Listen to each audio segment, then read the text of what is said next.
Hello, it's David. No PyStorm progress for you this week, although we just have had a recent breakthrough that bus error is now simulated well enough to get the stock OS ROMs booting, so TOS 2.06 stock MBTOS. Have a look up here and follow my my Twitter feed if you want to see the latest on that.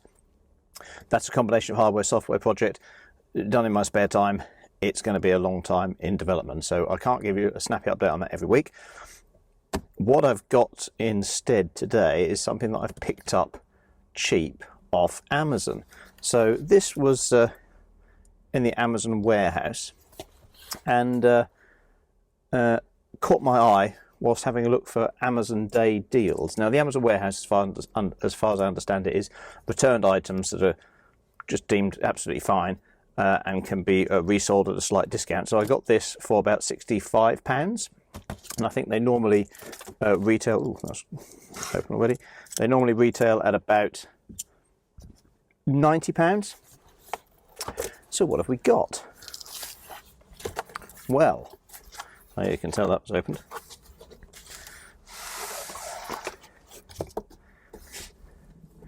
This is the follow-up to the ubiquitous, is it ZD 915 desoldering station that's seen around the internet a lot at the moment. So this is a Katsu brand ZD 8915. Now my soldering, plenty of people criticise. My desoldering, everybody criticises. So this is hopefully going to make my life a little bit easier when it comes to through-hole desoldering. Oh, there we go, nice little new sponge. Be still my beating heart. UK power leads, that's promising.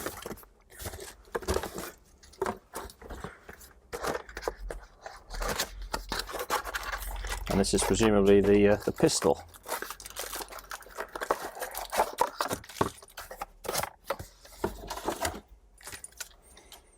So a particular bête noire of mine is desoldering through-hole components, and that's why I've got all of these different boards laying around here with tape on things, and an aborted attempt there to desolder this 68,000 socket, because these are worth 15 quid.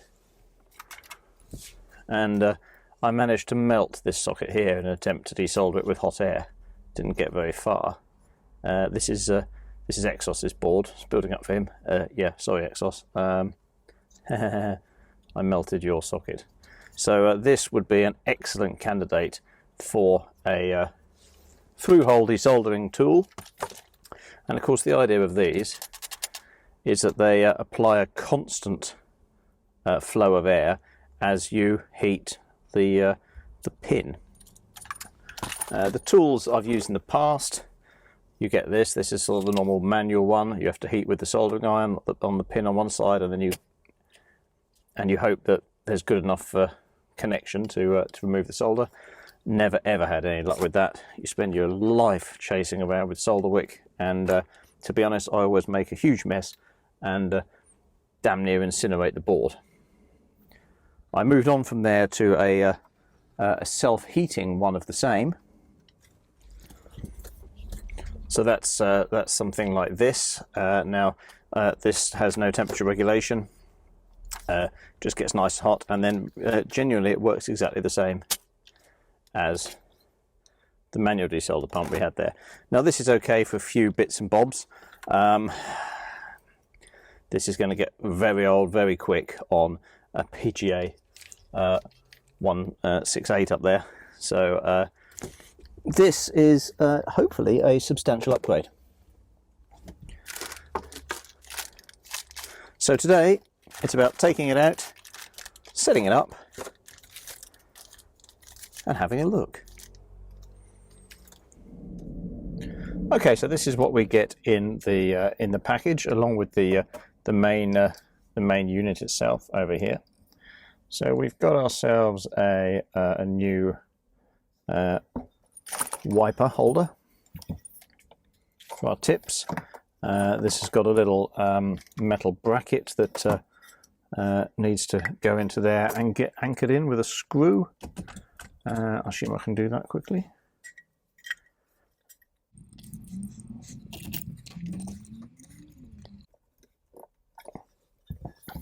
There we go.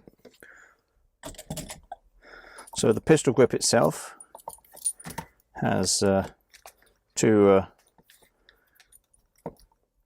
tubes coming out of it. One of them is a cable, which has the what's that now? 1, 2, 3, 4, 5, 6, 7 pin connector that screws onto the front, or connects rather into the front of the main unit. And the second one is a nice silicone air pipe. So in addition to that, we've got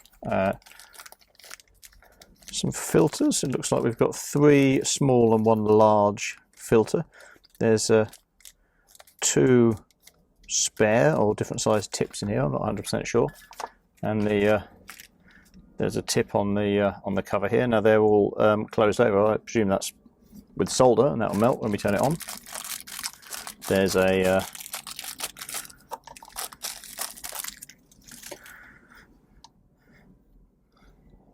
there's the end guard, or not the end guard, the end receptacle, and with a nice rubber washer. Presumably that goes on there, screws onto the front, and then that pushes over there. And we've got some cleaning, hole cleaning, 3 different sizes. What would you call them? Skewers? Not sure. Pipe cleaners. Although not the bendy ones that you'd make little animals out of as kids. So yeah, 3 different sizes there, presumably for the 3 different size of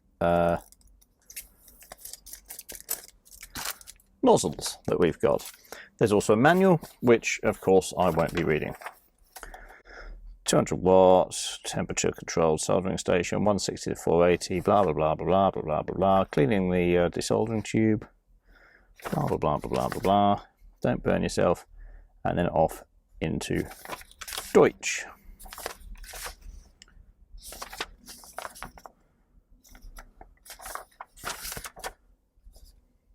The maintenance manual. Now, to be fair, this is probably quite important, and I probably shall be reading this.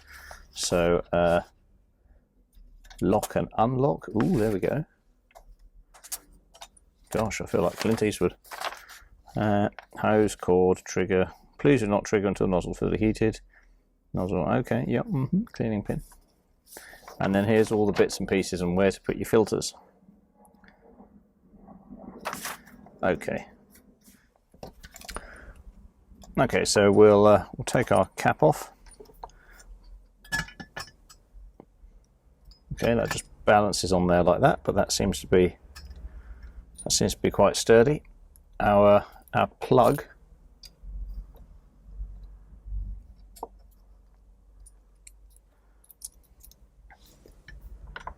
gets popped into the front of the unit here. There we go, and then tightened up like so. Now the air pipe connector already has a filter on the inside there, and I guess that's what the larger of the spare filters is for in here. Let's just do a comparison. Yep, so we've got 1 spare filter for the input, and we've got 3 spare filters for the gun, and the gun itself has come fitted with a filter in there.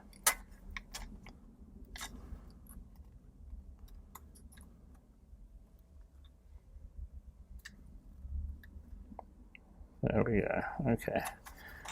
And it warns me I must keep this sparkly clean. Do not leave it too long between cleaning, because otherwise it will be impossible to declog it.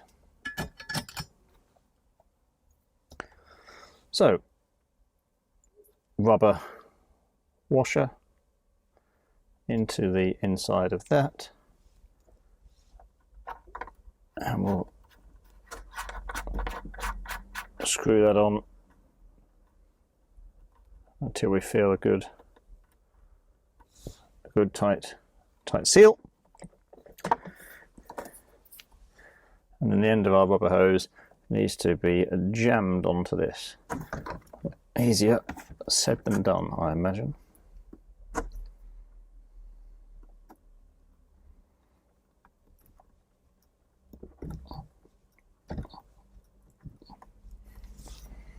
Okay, that actually wasn't too bad. Let's get the power cable out and fire her up.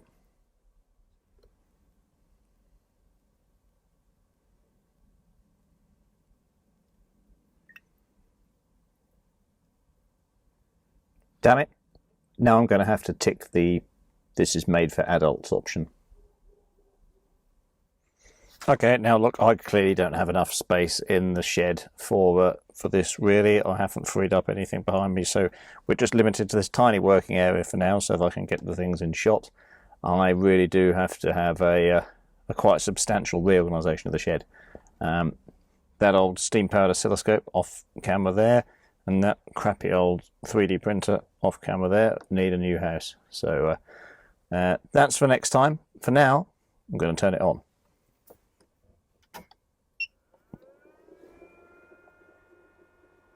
She's spinning. Okay, so I think the starting point is this crappy throwaway board. This has got a Xilinx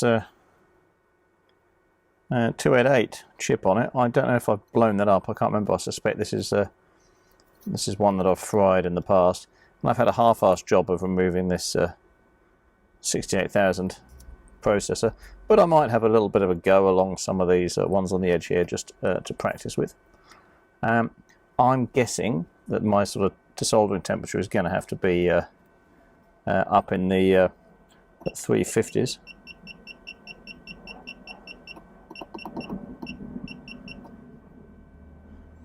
355 sounds okay.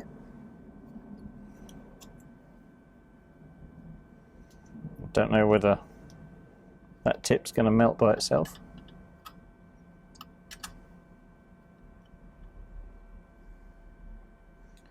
It does warn me not to try triggering until the temperature is at, or the iron is at temperature. So let's just wait for that to happen. Okay, and we're getting up to temperature now, and it does look like the end of that tip is starting to become molten. So I might brave it and pull the trigger.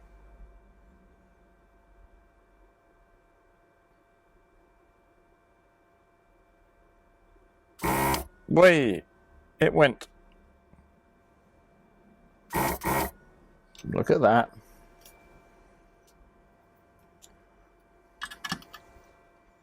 It's a lovely old job. Okay, so now I've been reliably told in the past that the trick is to not do this straight down flat, because obviously it needs more work, but to angle it slightly here, almost have it on its side. I'm just going to have a go on one of these, and no flux or anything on it yet. Let's just see how she starts off. So there we go, a little bit of a wiggle, heat transfer. Yeah, it looks like it's melting it.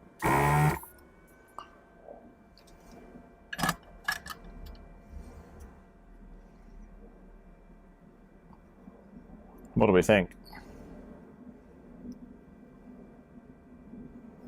Not terrible. Give it another go. Run along the whole lot.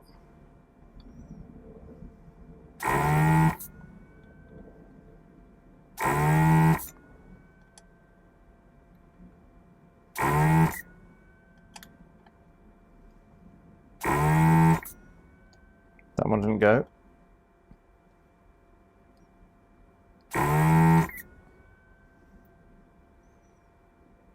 second to last one.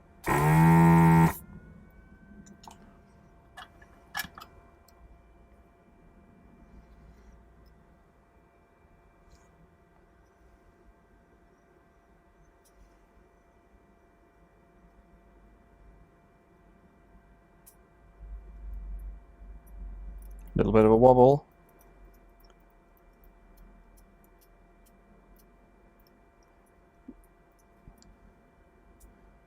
I'd say that this one up here, probably that one that I had problems with, is not quite ready to go. Let's give it another try. Maybe have to get some more solder on there.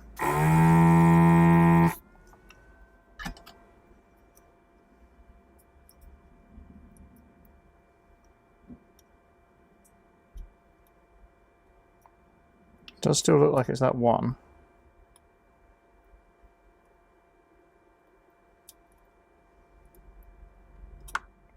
Okay, a little bit of persuasion, but yeah, I think that was just a little bit of a dag left on that one.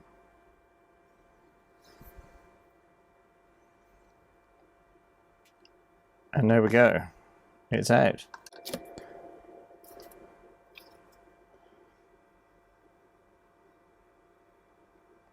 Looks like I can see through the holes.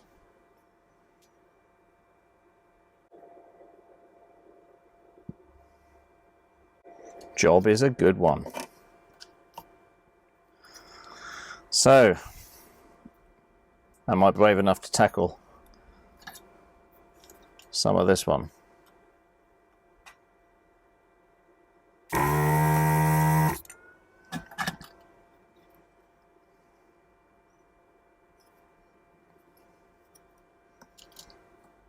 I think I just might be. Now whilst I'm doing that, I'll just take a moment to thank the sponsor of this video, PCBWay. PCBWay can provide you with excellent quality boards with a very fast turnaround, but that's not the only string to their bow. They also offer CNC machining, sheet metal fabrication, 3D printing, and injection moulding. So if you're looking to get your circuit boards manufactured, or indeed other projects off the ground, why not have a look at their website? You'll find it linked in the description section of this video.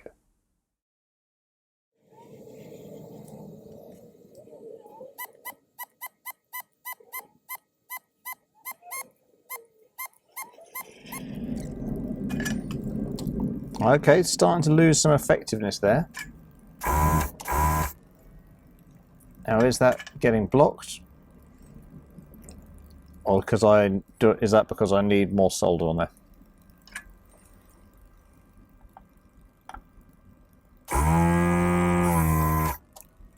No, I don't think it's blocked.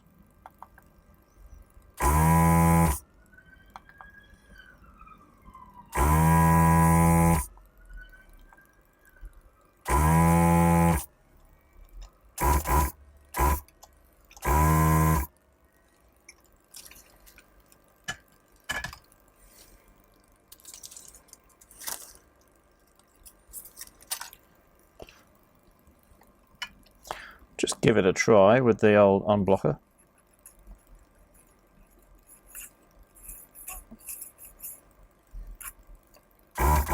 Seems free enough to me.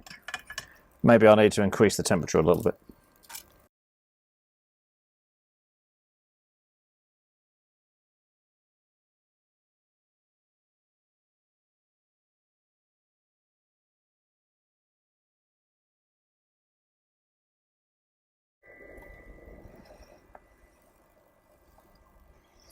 Well, that's just the result of a quick experimental pass. I've clearly not got all the pins yet. The one down the bottom here with all the sort of flux residue on it, the dried flux residue, that's what I'd done before. The top 2/3 really is what I've just had a go at. Yeah, it's not moving.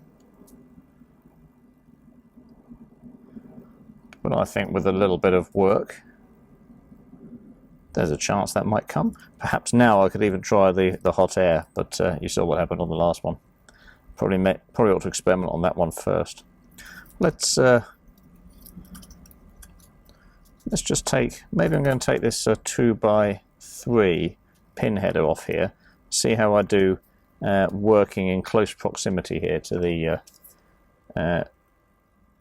to a meltable connector. See how much control we've got. So I'm still at 450, which is very, very hot, so this should probably go quite well.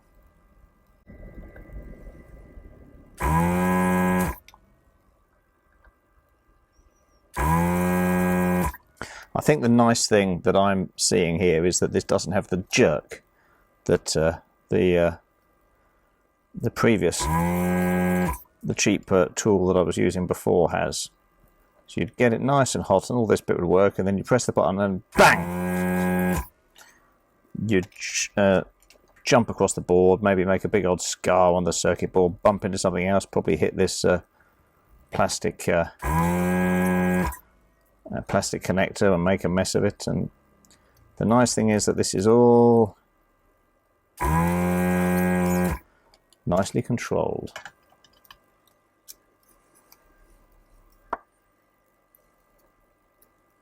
Look at that.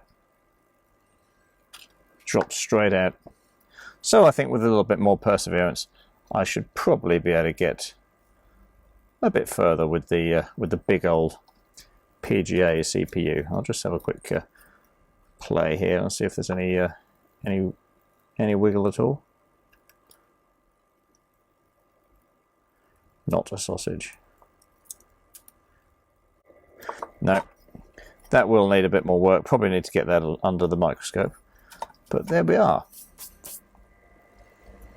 So this is the successor to the previously ubiquitous ZD915. So this is the, in this case, the Katsu, the ZD8915. And I think my initial impressions of it are pretty favourable. Thanks for watching. See you next time.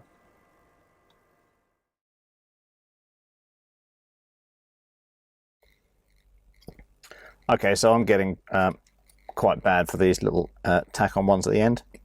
But there you go, after about another 20 minutes, this did come off, although I think I did overheat some of the pins. A couple of them, maybe you can just see that one down in there, for example, has lifted the pad. So yeah, I've got a few missing pads around here where I probably either overheated it or haven't quite wiggled them off enough when I removed them. So whilst that has salvaged, I suspect a completely working 030 socket, which is good.